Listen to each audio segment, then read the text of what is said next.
Hola, ¿qué tal? Bienvenidos a The Explainer. Hoy nos vamos a meter con un tema que es, a la vez, fascinante y súper complejo, la identidad latinoamericana.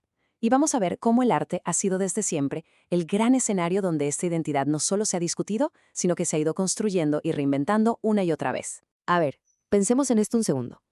¿Qué puede tener en común un revolucionario, una caníbal y un surrealista? La verdad es que a primera vista parece que nada. Pero como vamos a descubrir, son piezas clave de un mismo rompecabezas gigante. La respuesta, en gran parte, está justo aquí, en el lenguaje tan poderoso del arte. Porque miren, estas obras son mucho más que simples pinturas. Son declaraciones, son manifiestos, que nos ayudan a entender esa lucha constante por definir qué diablo significa ser latinoamericano. Ok, este va a ser nuestro mapa de ruta. Vamos a empezar con esa idea de la unidad en la diversidad, que es toda una paradoja. Luego viajaremos a las raíces coloniales. Veremos cómo el arte del siglo XX, ¡pum!, declaró su independencia. Después analizaremos qué pasa con la identidad en este mundo globalizado. Y cerraremos con una idea muy bonita. La identidad como un espejo que nunca deja de moverse. Y arrancamos justo con la pregunta del millón. ¿Cómo es posible que un continente con cientos de idiomas, de paisajes, de culturas tan distintas pueda compartir algo así como una identidad? Bueno, esa es justamente la paradoja que ha marcado toda nuestra historia. Y lo más interesante es que esta idea de una identidad no nació como un capricho de intelectuales, para nada. Nació de una necesidad política urgente. Cuando las nuevas naciones se independizaron, la gran pregunta en el aire era, ok, ya somos libres. ¿Y ahora? ¿Quiénes somos? Para encontrar la respuesta a esa pregunta tenemos que echar la vista atrás, bastante atrás. Porque esta identidad no nació de una elección tranquila y pacífica. Se forjó, literalmente, en el fuego, en el encuentro violento y en la fusión de culturas que definieron la época colonial. Y aquí tenemos que hablar de un concepto que es absolutamente clave, el mestizaje. Y ojo, que no hablamos solo de una mezcla racial, ¿eh? Hablamos de una fusión cultural profundísima que se dio bajo un sistema de dominación. Este proceso creó jerarquías sociales completamente nuevas que lo cambiaron absolutamente todo. Y claro, este proceso tomó siglos. Primero se impuso el modelo europeo a la fuerza. Pero poquito a poco de esa mezcla empezó a surgir algo nuevo, algo diferente. Por ejemplo, el barroco mestizo, que fue como la primera señal de una sensibilidad propia. Y esa fue la semilla que luego explotaría con las independencias y su búsqueda desesperada de una voz singular. Y esa búsqueda de una voz propia nos trae de un salto al siglo XX. Porque este es el momento en el que el arte latinoamericano dijo, basta, basta imitar a Europa. Ahora el arte se iba a convertir en el verdadero campo de batalla, donde se iba a definir qué significaba ser de aquí. Y el primer gran grito de independencia artística fue, sin duda, el muralismo mexicano. Esto no era un movimiento de galerías de arte elegantes, no. Era un arte para la gente, para las masas, nacido directamente del fuego de la Revolución Mexicana. El objetivo era clarísimo: educar, crear una conciencia nacional, usando las paredes de los edificios públicos como si fueran lienzos gigantes. Fíjense bien en esta obra de Orozco. Aquí no van a encontrar héroes idealizados tipo estatuas griegas. Lo que vemos es a la gente de verdad, a las mujeres anónimas que fueron el verdadero motor de la revolución. Y eso lo cambia todo. Por primera vez, el arte estaba contando la historia desde la perspectiva del pueblo. Y como lo dijo el mismísimo Orozco, esto no salió de la nada.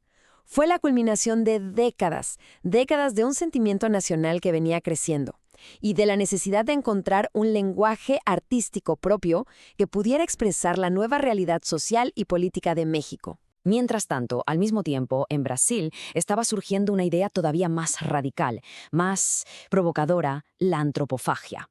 La propuesta era increíble. En lugar de rechazar la cultura que venía de Europa, había que, literalmente, devorarla, digerirla y usar sus nutrientes para crear algo nuevo, algo potente, algo que fuera auténticamente brasileño. Y esta pintura que ven aquí es la que lo empezó todo. Se llama Avaporú, que en lengua tupí quiere decir el hombre que come. Fíjense en esa figura, con unos pies gigantes bien plantados en la tierra. Es el símbolo perfecto de esa idea, devorarlo de afuera para fortalecer las raíces propias. Es en serio una verdadera declaración de independencia intelectual. Y esta búsqueda no se quedó solo en México y Brasil, para nada. A lo largo y ancho del continente, artistas como Wilfredo Lam en Cuba, Portinari en Brasil o el increíble Guayasamín en Ecuador usaron su arte como una herramienta para denunciar las injusticias sociales y para afirmar su propia cultura, cada uno desde su propia realidad. Pero bueno, ¿qué pasa con toda esta búsqueda hoy, en el siglo XXI? La globalización, seamos honestos, cambió las reglas del juego por completo. La pregunta por la identidad ya no se puede responder mirando solamente hacia adentro, a nuestro pasado. El cambio es fundamental. Es un giro de 180 grados. Pasamos de pensar la identidad como una raíz, algo fijo, anclado a la tierra, a la tradición, a verla más como una red. Una red que es dinámica, que es global, y donde lo que nos define ya no es solo de dónde venimos, sino también con quiénes nos conectamos en todo el mundo. Y esta cita del sociólogo Martin Oppenheim lo resume de una forma brutal y perfecta.